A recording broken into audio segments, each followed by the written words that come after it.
Hello future nurses, welcome back to our Fundamental of Nursing series Day 10। और आज का topic है respiratory nursing skill. आज हम डिस्कस करेंगे oxygen therapy, suctioning, airway management, postural drainage and nebulization. ये skill बहुत इंपॉर्टेंट है और हर बार एग्जाम्स में कुछ ना कुछ इसमें से पूछा ही जाता है, तो वीडियो को एंड तक ज़रूर देखना और आपको लास्ट में बहुत अच्छी टिप्स भी मिलने वाली है जो आपको एग्जाम्स में हेल्पफुल रहेंगी। हम सबसे पहले करते हैं oxygen therapy. Oxygen therapy means giving extra oxygen to a patient when body is not getting enough from normal air. इसमें ये बोला गया ऑक्सीजन थेरेपी का मतलब है पेशेंट को एक्स्ट्रा ऑक्सीजन प्रोवाइड करना जब उनकी बॉडी की ऑक्सीजन डिमांड पूरी ना हो पा रही हो। उस टाइम हम एक्स्ट्रा ऑक्सीजन प्रोवाइड करते पेशेंट को। कब करते हैं? जब उनकी बॉडी की डिमांड पूरी ना हो पा रही हो। नॉर्मल एयर में कितनी ऑक्सीजन होती है? 21% होती है। आगे इंडिकेशन, किन किन वजह से हम एक्स्ट्रा ऑक्सीजन प्रोवाइड करते हैं, मीन्स ऑक्सीजन थेरेपी प्रोवाइड करते हैं पेशेंट को। Patient is having breathing difficulty, जब पेशेंट को सांस लेने में डिफिकल्टी हो रही हो। For example asthma patient, pneumonia and COPD patient. फिर second is low oxygen level in blood, जब ब्लड में ऑक्सीजन का लेवल बहुत कम हो गया हो, कितना 90% से भी कम, उस टाइम भी हम ऑक्सीजन थेरेपी पेशेंट को देते हैं। Third is heart problem like heart failure और आफ्टर हार्ट अटैक, जो भी हार्ट के पेशेंट होते हैं हम उनको भी ऑक्सीजन थेरेपी देते हैं। आफ्टर सर्जरी और इन शॉक ट्रोमा, कोई भी पेशेंट शॉक में है या ट्रोमा में है और या किसी भी सर्जरी के बाद भी हम ऑक्सीजन थेरेपी पेशेंट को प्रोवाइड करते हैं। डिवाइस इज यूज्ड, कौन कौन सी डिवाइस यूज होती है ऑक्सीजन थेरेपी में, अब हम वो कर लेते हैं। First is nasal cannula. इसमें क्या होता है, इसका फ्लो रेट कितना होता है? 1 to 6 लीटर पर मिनट, ये इसका फ्लो रेट होता है। और ये कब की दी जाती है? मिल्ड ऑक्सीजन नीडेड, जब पेशेंट को ज़्यादा सीरियस ना हो, मिल्ड ऑक्सीजन की नीड हो, उस टाइम हम नेजल कैनुला पेशेंट को देते हैं। सेकंड है सिंपल फेस मास्क, इसका ऑक्सीजन फ्लो कितना होता है? 6 to 10 लीटर पर मिनट, और ये कब ज़रूरत पड़ती है? जब मॉडरेट ऑक्सीजन की नीड हो। थर्ड इज नॉन रीब्रेथर मास्क, इसका फ्लो रेट होता है 10 to 15 लीटर पर मिनट। हाई ऑक्सीजन और एमरजेंसीज के टाइम हम नॉन रीब्रीथर मास्क यूज करते पेशेंट को। फिर फोर्थ है वेंचुरी मास्क, इसका ऑक्सीजन फ्लो रेट कितना होता है? 4 to 10 लीटर पर minute. Give extra oxygen used in COPD, जो COPD के पेशेंट होते हैं उसमें ये वेंचुरी मास्क का यूज किया जाता है। फिर लास्ट है high flow nasal cannula and ventilator, इसका जो फ्लो रेट होता है वो हम खुद से सेट करते हैं। और ये किसके लिए यूज किया जाता है? For critical patient who can not breathe themself, जो खुद से सांस नहीं ले सकते और जो क्रिटिकल पेशेंट होते हैं उनके लिए वेंटिलेटर का यूज किया जाता है। अब हम नर्सिंग केयर कर लेते हैं। क्या क्या है? Give oxygen only if prescribe, जब डॉक्टर प्रिस्क्राइब करता है हम तभी ऑक्सीजन प्रोवाइड करते हैं पेशेंट को। Monitor SpO2 breathing rate and effect, हम बार बार मॉनिटर करेंगे क्या SpO2 लेवल है एंड क्या ब्रीथिंग रेट है पेशेंट की। नो स्मोकिंग और फायर नियर ऑक्सीजन, जो ऑक्सीजन सिलेंडर होते हैं उसके पास किसी भी तरह की स्मोकिंग और फायर नहीं होनी चाहिए। वॉच फॉर साइड इफ़ेक्ट, हम वॉच करेंगे अगर किसी भी तरह का कोई साइड इफ़ेक्ट तो नहीं, जैसे restlessness, chest pain and cough. अब हमारा नेक्स्ट टॉपिक है सक्शनिंग। सक्शनिंग क्या होता है, इसकी डेफिनेशन कर लेते हैं। Suctioning is the removal of secretion, blood, vomitus और other fluid from the oropharyngeal, nasopharyngeal और lower respiratory tract with the help of negative pressure suctioning machine to maintain clear and patent airway. इसमें क्या बोला गया है, जो suctioning होती है वो एक प्रोसेस होती है जिसमें हम पेशेंट की ओरोफेंजियल, नासोफेरेंजियल और लोअर रेस्पिरेटरी ट्रैक्ट से किसी भी तरह का सेक्रेशन, ब्लड, वोमिटस और किसी भी तरह का फ्लूइड को हम रिमूव करते हैं। किसके साथ रिमूव करते हैं? With the help of negative pressure, जो कि सक्शनिंग मशीन होती है। हम सक्शनिंग मशीन के थ्रू रिमूव करते हैं और किस लिए करते हैं? To maintain a clear and patent airway. जो पेशेंट का एयरवे होता है उसको क्लियर और पेटेंट मीन्स ओपन रखने के लिए, उसको मेंटेन करने के लिए हम सक्सनिंग प्रोवाइड करते हैं पेशेंट को। यहाँ तक समझ में आ गया होगा, या मैं एक बार और रिपीट कर देती हूँ। सक्सनिंग एक प्रोसेस होती है, मीन्स एक रिमूवल प्रोसेस होती है, जिसमें हम पेशेंट के ओरोफेरेंजियल नेजोफेरेंजियल और लोअर रेस्पिरेटरी ट्रैक से किसी भी तरह के सेक्रेशन को रिमूव करते हैं। और क्यों रिमूव करते हैं? ताकि उसका जो एयरवे है उसको मेंटेन रखा जा सके। और किसके थ्रू रिमूव करते हैं? Negative pressure means suction machine के थ्रू हम रिमूव करते हैं। आगे इंडिकेशन क्या क्या होती है?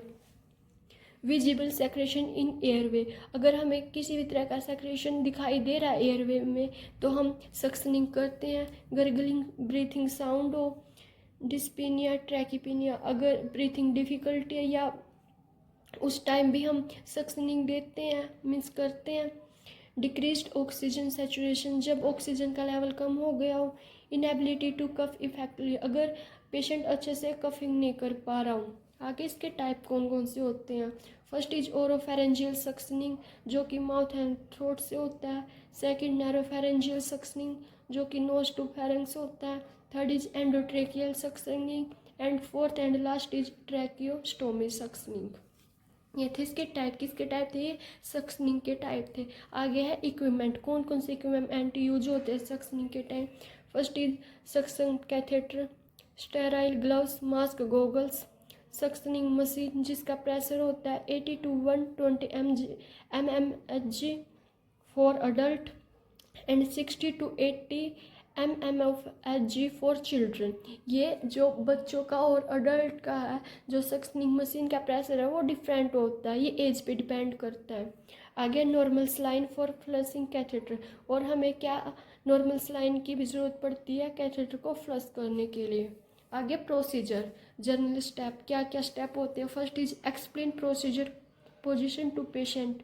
हम पेशेंट को प्रोसीजर एक्सप्लेन करेंगे और उसको राइट पोजीशन प्रोवाइड करेंगे। कौन सी पोजीशन होती है सक्शनिंग के time? Semi Fowler.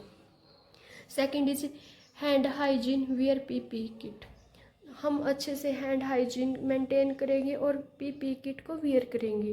Pre oxygenate patient, हम पेशेंट को पहले से प्री ऑक्सीजनेट करेंगे मीन्स ऑक्सीजन प्रोवाइड करेंगे ऑक्सीजन थेरेपी से, टू प्रिवेंट हाइपोक्सिया, ताकि बाद में सक्शनिंग के टाइम ऑक्सीजन की कमी ना हो पेशेंट को। Insert catheter without suction, apply suction while withdrawing. जब हमें सक्शनिंग करना हम तभी सक्शनिंग मशीन को ऑन करेंगे। जब हम इंसर्ट करेंगे पेशेंट के अंदर कैथेटर को, उस टाइम जो सक्शनिंग मशीन है वो ऑफ होनी चाहिए। अब आगे चल, फिर है limit each attempt to 10 to 15 second. जो एक अटैम्प्ट होता है सक्शनिंग का वो 10 to 15 सेकेंड का होना चाहिए। अलो 30 to 60 रेस्ट बिटवीन अटैम्प्ट, जब भी अटैम्प्ट होगा हर अटैम्प्ट के बीच 30 to 60 सेकेंड का रेस्ट होना चाहिए।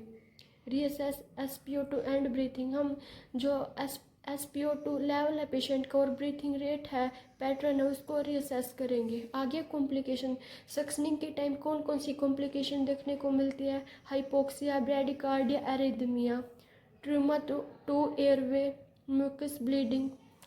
ट्यूमर हो सकता है एयरवे में, ब्लीडिंग हो सकती है, इन्फेक्शन हो सकता है if asepsis technique not maintain. Increase intracranial pressure specially in neurological patient, जो न्यूरो के पेशेंट होते हैं उसमें इंट्राक्रेनियल प्रेशर इंक्रीज देखने को मिलता है। ये सभी कॉम्प्लिकेशंस थी। आगे है nursing responsibilities. Use sterile technique, अच्छे से स्टेराइल टेक्निक यूज करेंगी। मॉनिटर पेशेंट कंटिन्यूसली, बार बार पेशेंट को मॉनिटर करेंगी। Never suction routinely only when indicated, हम रूटीनली सक्शन नहीं करेंगे पेशेंट को, जब भी ज़रूरत होती है सिर्फ तभी करेंगे। Document amount, colour, order of secretion, हम बाद में सब कुछ डॉक्यूमेंट कर देंगे कि जो सेक्रेशन है उसकी कितनी अमाउंट थी, क्या कलर थी और क्या ऑर्डर थी, और टाइम वगैरह के साथ सब कुछ अच्छे से डॉक्यूमेंट कर देंगे। आगे की एग्जाम्स पॉइंट जो एग्जाम्स में अक्सर पूछे जाते हैं। First is safe suction time कितना होता है? 10 to 15 सेकेंड। सक्शन प्रेशर कितना होता है अडल्ट में? 80 to 120 mmHg। और pre oxygenated is mandatory for patient. Catheter size कितना होता है अडल्ट के लिए? 12 to 14 फ्रेंच। आगे हमारा टॉपिक है एयरवे मैनेजमेंट। इसमें क्या है keeping the airway open so that the patient can breathe adequately and oxygen can reach the lungs. इसमें बोला गया है जो एयरवे होता है इंडिविजुअल का उसको ओपन रखा जा सके ताकि जो पेशेंट वो अच्छे से ब्रीथ कर पाए और प्रॉपर अमाउंट में ऑक्सीजन लंग्स तक पहुंच पाए। तो जो एयरवे मैनेज होता है, एयरवे मैनेजमेंट, उसका गोल है एयरवे को ओपन और पेटेंट रखना ताकि पेशेंट इजीली ब्रीथ कर सके। आगे देख लेते इसके पर्पज क्या रहते हैं। Maintain free passage of air, जो एयर है उसका फ्री पैसेज मेंटेन कर सके, वो इजीली पास हो सके। प्रिवेंट एयरवे ऑब्स्ट्रक्शन, किसी भी तरह की ऑब्स्ट्रक्शन से प्रिवेंट किया जा सके एयरवे को। प्रोवाइड एडिक्वेट ऑक्सीजनेशन, और पेशेंट को अच्छे से ऑक्सीजनेशन मिल सके। आगे क्योजेज ऑफ एयरवे ऑब्स्ट्रक्शन, क्या क्या क्योज होते हैं जिससे एयरवे ऑब्स्ट्रक्ट होता है। First is tongue falling back in unconscious patient, जो अनकॉन्शियस पेशेंट होते हैं जिनकी टंग होती है वो पीछे की साइड गिर जाती है जिससे एयरवे ऑब्स्ट्रक्ट हो जाता है। सेक्रेशन ब्लड वोमिट के थ्रू भी ऑब्स्ट्रक्शन हो जाती है। फॉरेन बॉडी और स्वेलिंग, स्वेलिंग क्यों, एलर्जी, ट्रॉमा या बर्न की वजह से। आगे है एयरवे मैनेजमेंट के मेथड, कौन कौन से होते हैं। इसके 2 मेथड होते हैं, मेनली बेसिक एंड एडवांस। हम सबसे पहले बेसिक कर लेते हैं। इसमें है हेड टिल्ट मेथड, इसमें चिन लिफ्ट होती है और ये किस लिए होता है, नॉन ट्रॉमा पेशेंट के लिए होता है। सेकंड इज जार थ्रस्ट, ये ट्रॉमा या स्पाइनल इंजरी पेशेंट के लिए होता है। फिर थर्ड है ओरोफेरेंजियल एयरवे अनकॉन्शियस पेशेंट के लिए। नाजोफेरेंजियल एयरवे सेमी कॉन्शियस पेशेंट के लिए। आगे है advanced method. First is endotracheal tube, जिसको हम ईटीटी ट्यूब बोलते हैं, ये शॉर्ट टर्म के लिए होता है और एयरवे वेंटिलेशन के लिए। Second is tracheostomy, long term airway manage करने के लिए होता है। And third mechanical ventilation machine होती है जो ब्रीथिंग को सपोर्ट करती है। आगे चलते हैं। अब आगे नर्सिंग केयर कौन कौन सी होती है। असेस एयरवे, पेशेंट का एयरवे असेस करेंगे। पोजीशन, पेशेंट को पोजीशन देंगे, कौन सी पोजीशन, सेमी फाउलर या latent position. Suction secretion when needed, जब भी सक्शनिंग की ज़रूरत पड़ती है तब भी सक्शन करेंगे, किसको, सेक्रेशन को। और ईटीटी ट्रैकोस्टोमी, चेक कफ प्रेशर, जो कफ प्रेशर है उसको चेक करेंगी। Prevent infection and secure tube, infection से प्रिवेंट करेंगी और जो ट्यूब होंगी, कौन सी ट्यूब, ईटीटी एंड ट्रैकोस्टोमी ट्यूब को सिक्योर करेंगी। आगे की एग्जाम पॉइंट्स कौन कौन से होते हैं। कॉमनेस्ट ऑब्स्ट्रक्शन कौन सी होती है, टंग होती है।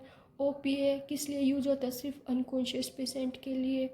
और एनपीए सेमी अनकॉन्शियस पेशेंट के लिए। जो ओपीए है वो ओरोफेरेंजियल एयरवे होता है और एनपीए वो नाजोफेरेंजियल एयरवे होता है। और जा थ्रस्ट ट्रोमा पेशेंट के लिए होता है और जो सेफ का प्रेशर होता है वो कितना होता है, 22-25 सेंटीमीटर। आगे हमारा टॉपिक है पोस्टरल ड्रेनेज, इसमें क्या, इसकी डेफिनेशन करते हैं। A technique that uses gravity and positioning to help drain secretion from different lung segment into larger airway where they can be cuffed or suctioning out। इसमें ये बोला गया है जो पोस्टरल ड्रेनेज होती है वो एक टेक्निक होती है जो ग्रेविटी और पोजीशन की हेल्प से जो सेक्रेशन होता है उसको ड्रेन करती है। कहाँ से ड्रेन करती है, डिफरेंट लंग सेगमेंट से ड्रेन करती है। और कहाँ पे करती है, फिर लास्ट में ड्रेन करके उसको लार्ज एयरवे में लेके आती है ताकि बाद में उसको कफ के थ्रू या सक्शनिंग आउट किया जा सके। जो पोस्टरल ड्रेनेज एक टेक्निक है जिसमें स्पेसिफिक पोजीशन में पेशेंट रखा जाता है ताकि लंग से सेक्रेशन ड्रेन हो सके। यहाँ तक समझ में आ गया होगा, अगर फिर भी डाउट रहता है तो पूछ लेना। आगे इसके क्या क्या पर्पज रहते हैं पोस्टरल ड्रेनेज के। क्लियर सेक्रेशन फ्रॉम लंग्स, जो लंग्स है उसमें से सभी तरह का सेक्रेशन रिमूव करना। प्रिवेंट इन्फेक्शन, इन्फेक्शन से प्रिवेंट करना। इम्प्रूव वेंटिलेशन एंड ऑक्सीजनेशन, जो भी पेशेंट का ऑक्सीजन लेवल है उसको इम्प्रूव करना। आगे इंडिकेशन कौन कौन सी होती है। पेशेंट विद एक्सेसिव सेक्रेशन, जब पेशेंट में बहुत ज़्यादा सेक्रेशन बन चुका हो। पोस्ट ऑपरेटिव पेशेंट हो, सर्जरी के बाद के पेशेंट। अनकॉन्शियस पेशेंट हो, अनेबल टू क्लियर सेक्रेशन, जो खुद से सेक्रेशन को क्लियर ना कर पाए, उनके लिए पोस्टरल ड्रेनेज टेक्निक यूज की जाती है जिसमें पोजीशन का हेल्प करके पेशेंट के अंदर से सेक्रेशन रिमूव किया जाता है। फिर पोजीशन कौन कौन सी यूज होती है, फर्स्ट इज ट्रेंडनबर्ग, इसमें हेड डाउन होता है, ड्रेन लोअर लोब, जो लोअर लोब होता है लंग्स का उसमें से सेक्रेशन को ड्रेन करते हैं। Fowler semi Fowler drain upper lobe से ड्रेन करते हैं। साइड लाइंग में क्या होता है, ड्रेन लेटरल लोब से ड्रेन करते हैं सेक्रेशन को। And prone drain posterior lobe, और जो पोस्टीरियर लोब होता है उससे ड्रेन आउट करते हैं।